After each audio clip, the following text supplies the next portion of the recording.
saber.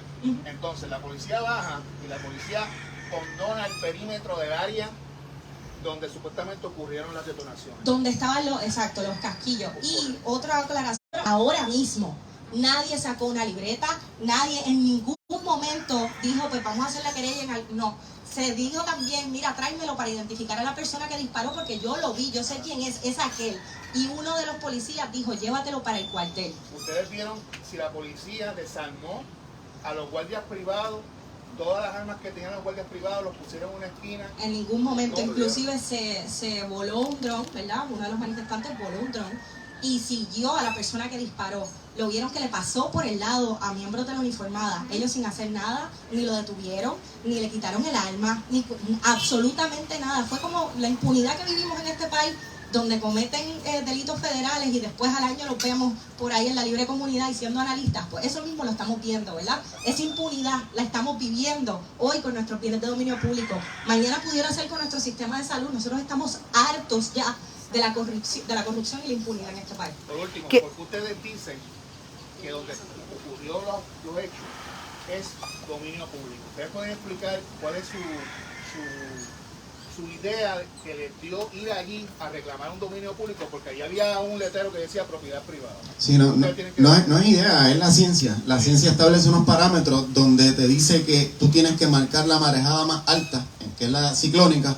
Luego de ahí tú te tienes que separar, porque esa es la zona marítimo-terrestre, y se establecen los bienes de dominio público marítimo-terrestre, donde se tiene que separar, con una franja de separación, valga la redundancia, un perímetro que tiene que ser cedido al pueblo. Y ahora mismo esta persona dice que él es dueño hasta la zona marítimo-terrestre, lo que sabemos que no es cierto, porque científicamente nosotros sí tenemos conocimiento, él no, pero yo le voy a añadir ahora para que la prensa lo tenga. ¿Ustedes creen que Carlos Román tiene el deslinde de The Cliff y no tiene el deslinde de las Cuevas Golondrinas? Yo estoy buscando un periodista en este país, que gracias a Dios tenemos periodismo independiente. Busque al señor que hizo el deslinde de The Cliff y le diga con una declaración jurada si él no le hizo a Carlos Román el deslinde de las Cuevas Golondrinas. Y si Carlos Román le dijo que tenía que alterarlo y él le dijo que no.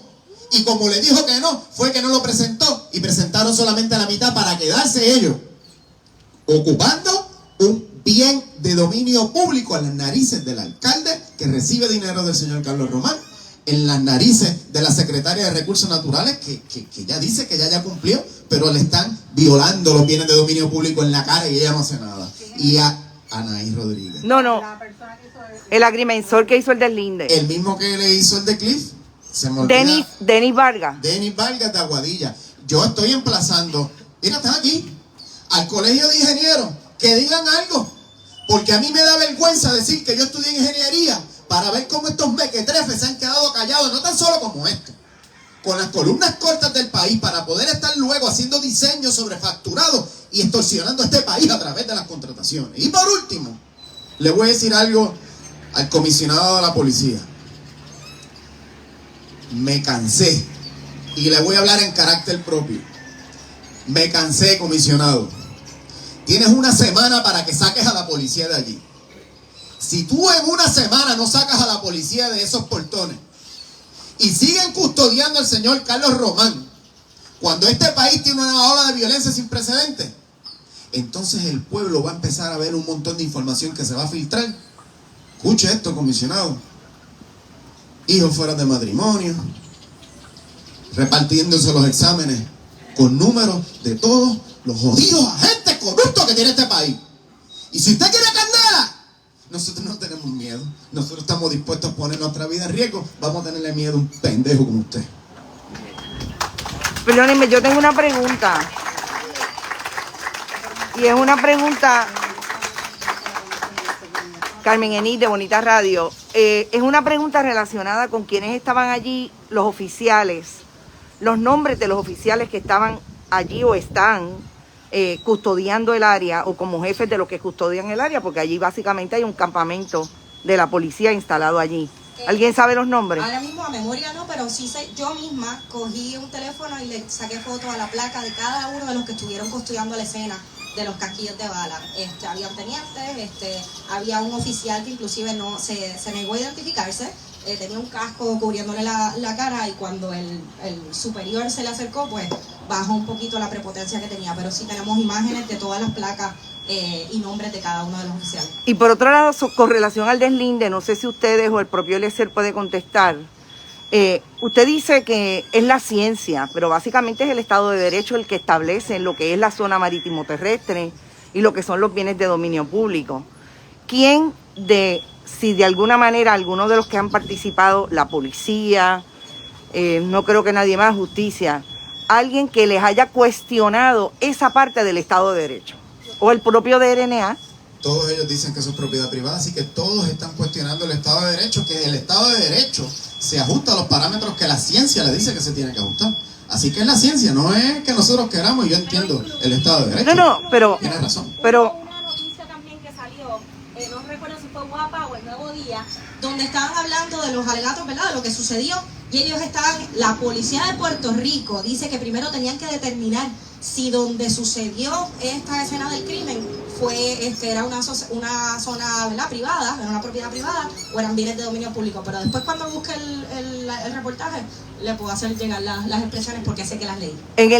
Por eso es que es bien importante lo que acabamos de señalar del agrimensor, porque él estaría violentando su propia ley de ética, que le rige y le dice a él que si tiene conocimiento de que algo se está haciendo mal, tienen que intervenir. Por eso yo le digo al colegio de ingenieros que vayan y a la prensa donde esta persona y que le diga y certifique que él no ha hecho ningún deslinde ahí, a ver si es verdad. Claro, pero cuando usted habla del asunto de Denis Vargas, me cuestiono cómo en el caso del deslinde de las cuevas Las Golondrinas, usted alega que él no quiso hacer el cambio que le pedía el contratista, pero sí le hizo el deslinde de The Cliff. O sea, como que algo no cuadra. Denis Vargas, ¿está diciendo la verdad primero o segundo? Eso es lo que pasa, que la incongruencia y la inconsistencia hace de que me parece pertinente la prensa vaya y agarre a este señor y que responda por lo que no está haciendo. Porque yo les voy a decir con toda franqueza, nosotros no somos ningunos ignorantes. Nosotros sabemos lo que estamos haciendo, lo probamos en Rincón y lo vamos a probar una vez más. Así que este señor Denis, sea sensato. Yo iba a visitarlo a la oficina para hacerle una oferta difícil de rechazar. Pero ante tanta violencia, tengo que proteger mi seguridad, la de mi familia, la de todos mis compañeros, y ante eso no ha pasado. Pero me parece pertinente que la prensa le dé una visita y le diga: Denis, ¿por qué usted no hizo un deslinde al lado? A que vea lo que le diga a decir. Pero Denis Vargas es un agrimensor que parece que es de la zona oeste. Sí, les estoy diciendo y se los suplico, investiguen el área oeste. No podemos continuar más. Es una corrupción sin precedentes a nivel judicial, a nivel de la policía de Puerto Rico, a nivel de la agencia. Aquí el cartel de los permisos hizo en Moca. Aquí todo el mundo tiene que acordarse de que ALPE, cuando dejó de existir, fue porque César Barreto lo destruyó para convertirse en el mayor proponente de permiso de este país. ¿Y de dónde es él? De Moca. Y el que sacaron de la Junta de Planificación, de Moca, de Aguada, son los mismos. Es el clan de Moca. ¿Y por qué la policía de Puerto Rico no interviene allí? Pues ahora me enteré yo que el propio jefe de fiscal era sargento de la policía. Es que está... Pero hablando de la policía, se supone que hay una reforma de la policía. ¿Ha dicho algo o ustedes se han comunicado con el monitor federal? ¿Quién es ese? No, me pregunto yo. La realidad es que no tenemos tiempo para perder con personas que son improductivas. Si la policía tiene una reforma, que la apliquen ellos, porque entonces nosotros tenemos que estar ahora velando cómo la policía cumple o no cumple. Por poco me matan a José Luis. Es que aquí nadie está haciendo su trabajo. Si ellos hicieran su trabajo y fueran responsables, es que aquí nadie está haciendo su trabajo. Ninguna agencia gubernamental está cumpliendo con su deber ministerial y el poder que tienen. Si ellos fuesen responsables y responsivos con sus labores, nosotros no tendríamos que tirarnos a la calle y denunciar la corrupción, ni la ineficiencia, ni el crimen ambiental que se está llevando, la amenaza contra los hábitats y todo lo que está sucediendo. Si fuesen responsables y fuesen diligentes con su labor, no estaríamos aquí. Así que pues yo creo que eso contesta su pregunta. Hubo... organizado. ¿Perdón? Pareciera crimen organizado. Todas las agencias funcionan en el interés no del pueblo, sino de quien los nombra. Sí, le voy a... Yo quiero que la prensa escuche la pregunta que él hizo y yo se la voy a contestar.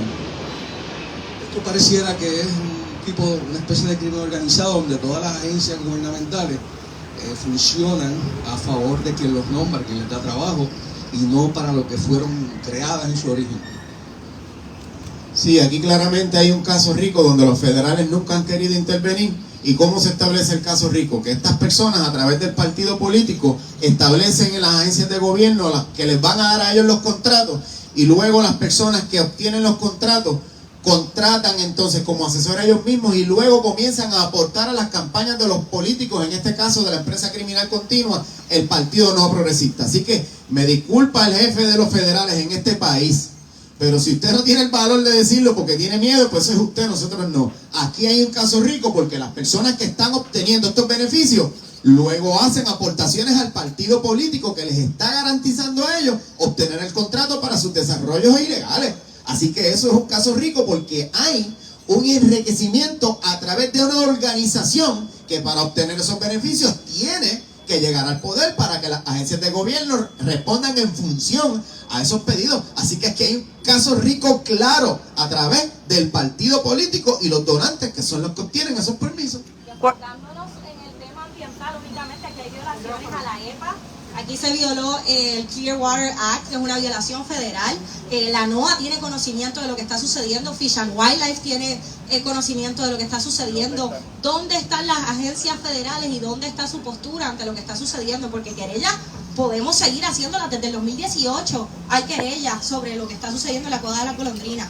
¿Cuántas veces tenemos que recurrir a querellas administrativas, a tribunales? ¿Cuántas veces tiene que caer esto en oídos sordos para que entonces luego suceda una controversia para poder entonces tener este tipo de discusiones? ¿Por qué tenemos que ser responsivos en vez de anticipar estos problemas antes de? Por eso es que le estamos pagando el sueldo a estos funcionarios públicos. Por eso es que se supone que ellos sean nuestros líderes. Los líderes los vemos aquí. Los líderes son las personas que están defendiendo los derechos de cada uno de nosotros. ¿Puedes decir su nombre? Wilmar Vázquez. Isabel del Pueblo. Laura Nazario Lameiro. ¿Cuál es el estatus del caso criminal? Mañana están citados, cambiaron... Mañana en la vista de los 6 personas que arrestaron allí, que fueron tiroteados, pero mañana en la vista, y el viernes es la vista del agresor de la semana anterior, que no encontraron causa porque el testigo que fue el que grabó el video, el propio fiscal lo había querido meter preso 2 meses antes. Y hay un injunction también que está pendiente. Pero en el caso de la investigación propia de lo que pasó el 29, ¿hay algún cambio en fiscalía? Creo que habían dicho que había un movimiento de fiscales. Bueno, en lo del caso del tiroteo. Del tiroteo. Sí, en el caso del tiroteo, pues por lo que he visto, los fiscales están haciendo un trabajo obligado, porque la data y la evidencia está ahí, y me parece que van a ser un poco más cuidadosos, y vi que el León lo citaron, hay unos alguaciles buscando a mí también. Asumo que ellos están haciendo una investigación mucho más extensa, porque es algo complejo. Allí frente a la policía de Puerto Rico, una de las personas que disparó, alteró la escena, pateó los casquillos, y la reacción del sargento González fue arrestar a los manifestantes. Y eso es preocupante. ¿Quién usted dice que pateó los casquillos? ¿La policía de Puerto Rico? La seguridad privada, custodiada por la policía de Puerto Rico, que estaban en fila. ¿Y la policía lo estaba viendo en ese momento? Está grabado en vivo. Estaban custodiando la escena y encima que fueron ellos. Eso es así, imagínate los charlatanes. Es claro que tenemos un problema social grave que estabas mencionando con respecto a los asesinatos de individuos y de la policía. ¿Cuán preocupados ustedes como líderes están? Puerto Rico se pinta como un país de ley y orden. ¿Cuán preocupados ustedes están el mensaje que se está llevando al pueblo relacionado a lo que se está haciendo actualmente? Yo creo que quien debe estar preocupado es el gobernador, nosotros no. No, tú como ser humano. El mensaje que se está llevando, porque yo sé que ustedes llevamos una lucha. Es que eso es lo que estamos pidiendo ley, estamos pidiendo orden. Si existiera ley y orden, esto no estuviera pasando. La violencia que está pasando y el país que nos están violentando se ve en las calles con la criminalidad, se ve con los feminicidios, se ve el departamento de salud, el departamento de la familia, el departamento de educación. Hay violencia sistemática y violencia física, y ahora violencia ante los manifestantes. Se nos priva del derecho a la libertad de expresión. ¿Qué tiene que pasar para que nos declaren, se nos honre nuestros derechos, se nos haga valer la seguridad pública y las agencias hagan su trabajo, que uno de nosotros muera? Eso es lo que tiene que pasar. ¿Han hecho alguna denuncia a alguna organización que defiende, ¿no?, y custodia, que protege esos derechos civiles que ustedes entienden se le han violado? Bueno, hasta el momento sí, no solamente civiles, o sea, la ACLU aquí tiene conocimiento de lo que sucedió también en Dorado. Yo creo que el mundo está viendo lo que está sucediendo, y yo creo que es increíble, y contestando la pregunta también del caballero, no solamente como ciudadana, sino como madre. Yo, ¿verdad?, pienso criar a mis hijos aquí, que se queden aquí en la isla, y veo como mis hermanos se tuvieron que ir, como los hijos de muchos de nosotros han tenido que irse a buscar mejores oportunidades. Y yo creo que nosotros estamos dando la lucha precisamente porque tenemos esperanza de que este país se puede arreglar, pero hace falta voluntad. Y yo creo que eso mismo, contestando también la pregunta, hace falta voluntad de las agencias, hace falta voluntad de las organizaciones, que viendo todos estos crímenes sucediendo, se hacen de la vista larga y deciden mejor no meterle mano. Inclusive hemos visto en las protestas policías armados con manoplas en las manos. ¿Ustedes creen que ese es el mensaje correcto que se le lleva a un pueblo? Es un mensaje de opresión, evidentemente. Es un mensaje de opresión, y por eso es que hacemos es un mensaje de opresión de parte del gobierno, y por eso mismo también es que hacemos el llamado a la autogestión y agradecemos a todas las labores educativas, tanto del urbanista, de José Luis, que dice cómo deben ser los procesos y los explica, del doctor Irán, que lo vi por ahí, y Eliezer, y muchas otras plataformas comunitarias del mismo pueblo. Wilmar, que está desarrollando todo lo que es los hábitats, la preservación del ambiente, y todas estas plataformas informativas y educativas son bien necesarias para que entonces el pueblo tenga esas herramientas y conozca sus derechos, conozca cómo deben hacer las cosas y cómo fiscalizar la corrupción gubernamental que está llevando. Yo creo que el mensaje del gobierno es bien opresivo para la comunidad y el pueblo en general.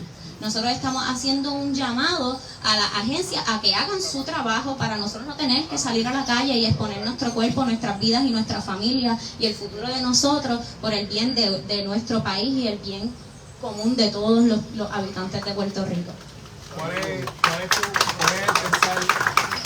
pensar realmente de ustedes? ¿Ustedes creen que con la violencia se puede enfrentar a la policía? ¿Cómo es que ustedes están enfocando su lucha para el resto de la comunidad? Ahora que la guardia privada ha hecho esto de esta manera, ¿ustedes tienen una estrategia de comunicarle al pueblo de que entonces le contestes con violencia, o cómo es que le deben contestar? Te la voy a contestar. Nos enfocamos en la policía, en recursos naturales, en la Junta de Planificación, en OSPE. Nos enfocamos en los jefes de agencia. Pero aquí el responsable es uno, que es el gobernador. Todos los jefes de agencia son nombrados por el gobernador y operan en función a la política pública del gobernador. Nosotros se supone que no tengamos que estar exigiéndole nada a la policía, a recursos naturales, a OSPE, ni a nadie. Pero nuestra gente sabe lo que está haciendo, entiende lo que estamos viviendo, y te la voy a contestar de esta forma. En ausencia de un Estado de Derecho y de un gobierno que haga valer ese Estado de Derecho y que aplica entonces la violencia institucional contra un pueblo para mantenerlo callado, para mantenerlo sumiso, pues decía don Filiberto de Río que la violencia institucional se combate con violencia popular. Pero Lo que pasa es que ¿cómo se define violencia? Para mí violencia es que tú no tengas un plan médico y que tú te mueras en un hospital porque no puedes ser atendido. Para mí violencia es que tú no puedas ir a la playa porque vas a ser tiroteado. Para mí violencia es que haya un sistema de cavernas siendo destruido. Eso es violencia. Ahorita hablaban de que estaban lanzando piedras. Eso no eran piedras, eran rocas salvas. Así que definamos violencia, porque para mí violencia es lo que está viviendo mi pueblo. Y en reacción a esa violencia, el pueblo se tiene que levantar. Pero de primera intención siempre la comunicación es el diálogo y siempre es buscar la manera de buscar alguna solución a esto. Siempre ha sido así. Y siempre se le ha advertido, incluso desde el 2018, esto se está advirtiendo. En Rincón yo crucé allí a ver lo que estaba pasando y me arrestaron.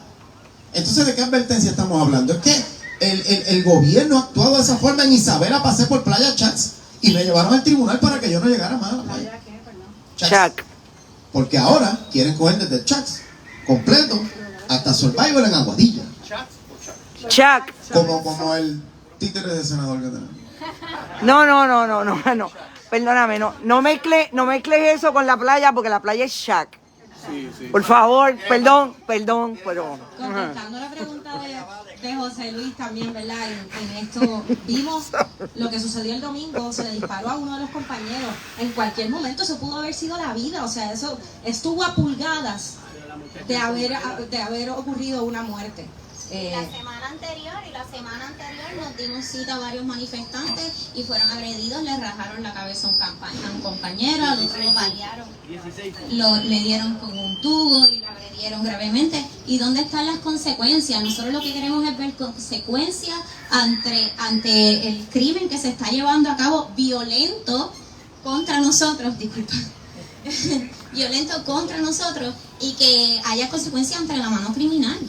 Eso es todo lo que estamos pidiendo. Hago la pregunta porque estoy en vivo y muchas personas dicen, lo que pasa es que estos son personas violentas y son los que provocan. O sea, ustedes que están aquí, que tengan la oportunidad de contestarle a las personas que piensan así, ¿qué realmente es su pensamiento y qué tienen que contestar a eso? Yo creo que nosotros, ¿verdad? Además de luchar contra toda esta impunidad, ¿verdad? Y toda esta corrupción, también nos tenemos que exponer a que se nos juzgue como pelús, como comunistas, como anarquistas, cuando eso está más lejos de la verdad. Digo, cada cual tiene su opinión, tiene su convicción, ¿verdad? Y su forma de acuerdo a su visión de mundo, de bregar con estas situaciones. En lo personal, y pues, hablando aquí como Wilmar, ¿verdad? Yo entiendo que nuestra arma letal y lo único que nos va a salvar contra tanta violencia es la educación. Eso es lo primero que nos va a salvar a nosotros, porque nos va a hacer primero dialogar y debatir. Pero para poder tener una conversación educada, necesitamos que el receptor de ese mensaje también tenga la capacidad de entender lo que se está diciendo. Y aquí estamos hablando contra una pared, contra un muro de contención. Que en lugar de debatir, en lugar de buscar los medios administrativos para solucionar el problema, lo que busca es entrarnos a palo y utilizar la prensa para demonizar los esfuerzos que se están haciendo. Aquí lo que intentamos hacer es educarle al pueblo, primero, de que tenemos derechos de protestar, que eso es uno de los derechos inalienables de la democracia. Y eso no es violencia. Para nada. La manifestación pública no es violencia, y a las personas que están con la narrativa en los lives de que somos violentos, vayan y busquen las perspectivas de violencia que en este país lo vivimos sistemáticamente. Y adicional. Los compañeros lo explicaron en detalle. Y ustedes insisten en denunciar la violencia de quién.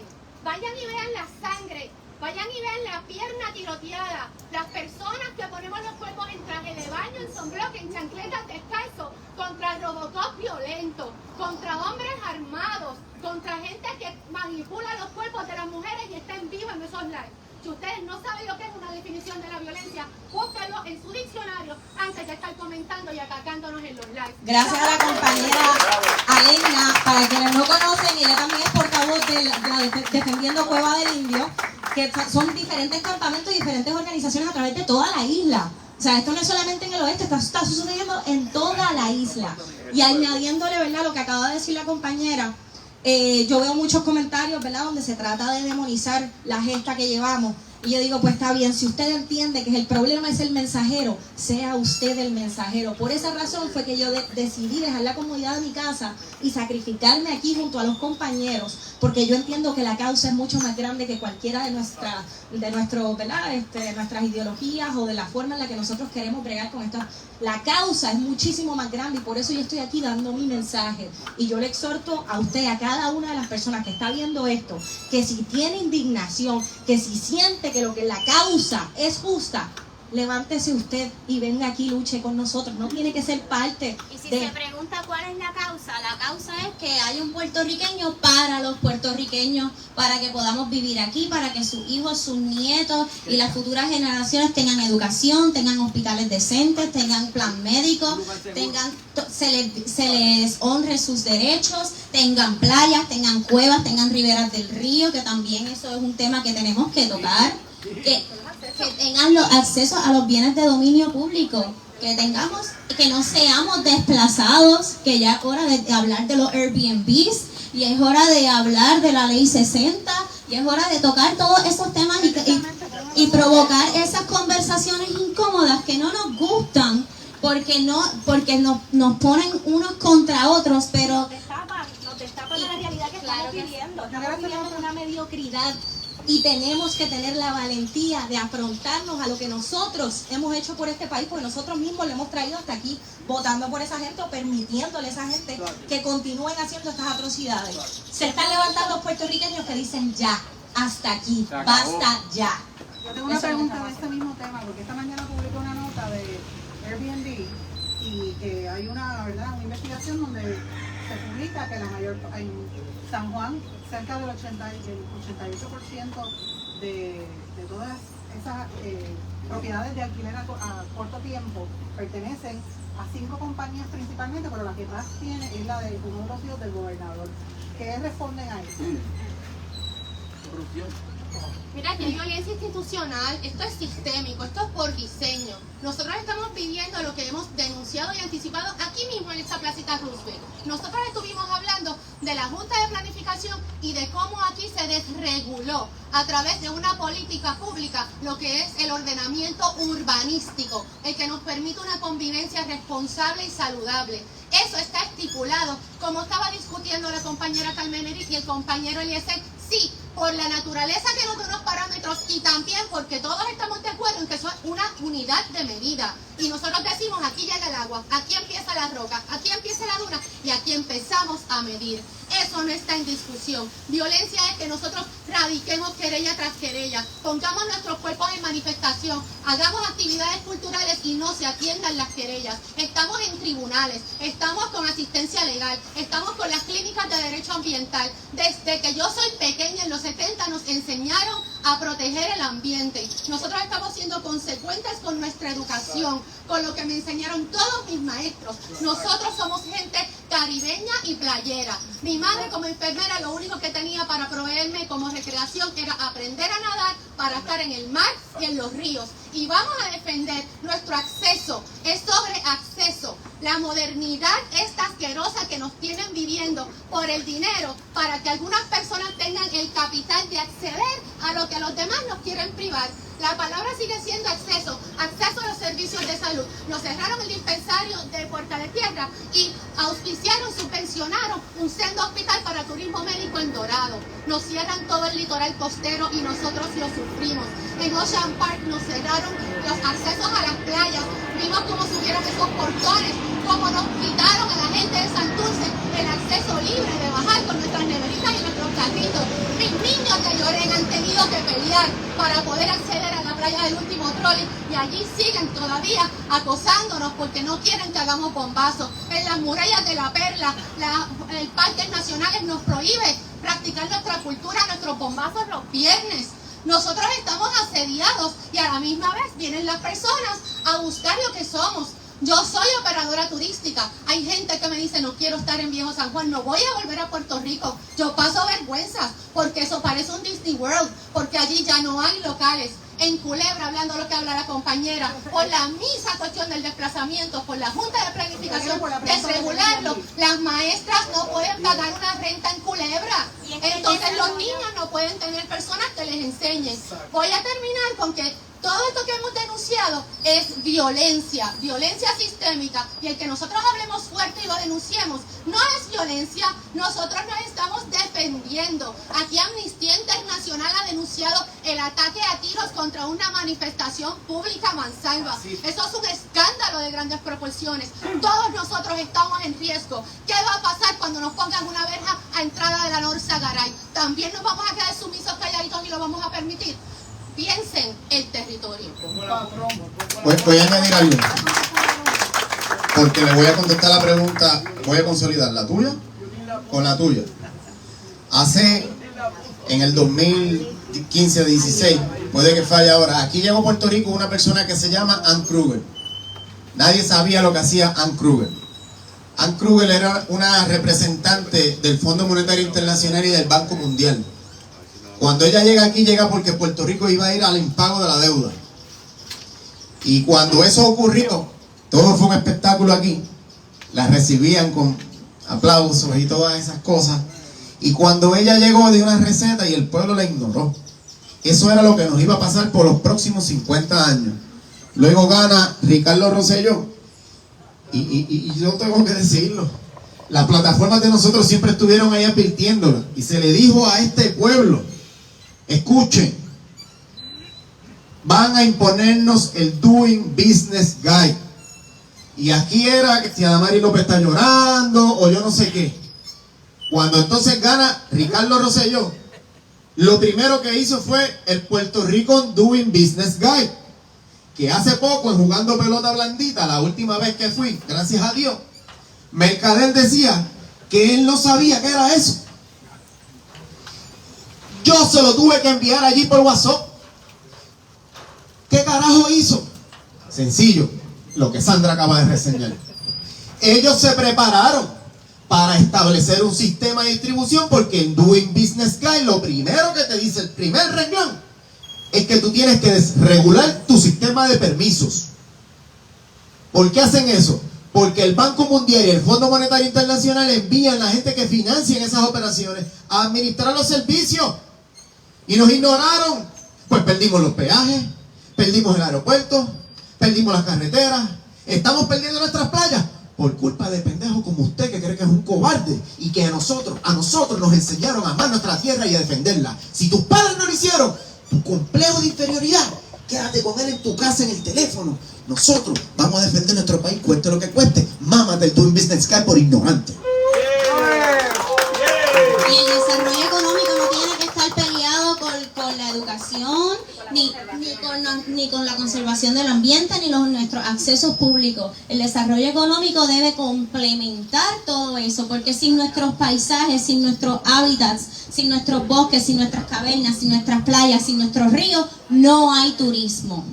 Entonces no va a haber inversionista que compre esta isla, porque eso es lo que están haciendo, comprando nuestra isla, saqueando nuestra isla, explotando nuestros recursos y desplazándonos. Así que yo creo que es momento de señalar esto, que las agencias gubernamentales hagan su trabajo, que las comunidades se autogestionen, se eduquen y seguir llevando este mensaje hasta que se haga justicia. Justicia ambiental, justicia ecológica, justicia comunitaria, y acabar y erradicar con una conducta gubernamental que lleva años y años perpetuándose, de corrupción, de impunidad y sin ningún señalamiento.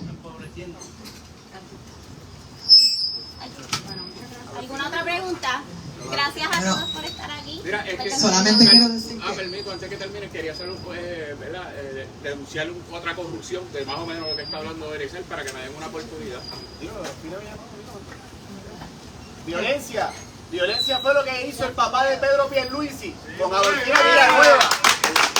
Asesinando a Adolfina Villanueva y atacando a todas las personas humildes que viven y vivían en Villa Sin Miedo. Y para que sepa esa persona y la prensa, nosotros tenemos grabado un documental que le hicimos al comandante en jefe de ahí. Y este país pronto va a ver cómo fue orquestado con Romero Barceló y el papá de Pedro Pierluisi. Un asesinato vil y un desplazamiento que sí tiene precedente, que es el que estamos viviendo ahora. Se repite la historia. Conducta aprendida. La continuidad.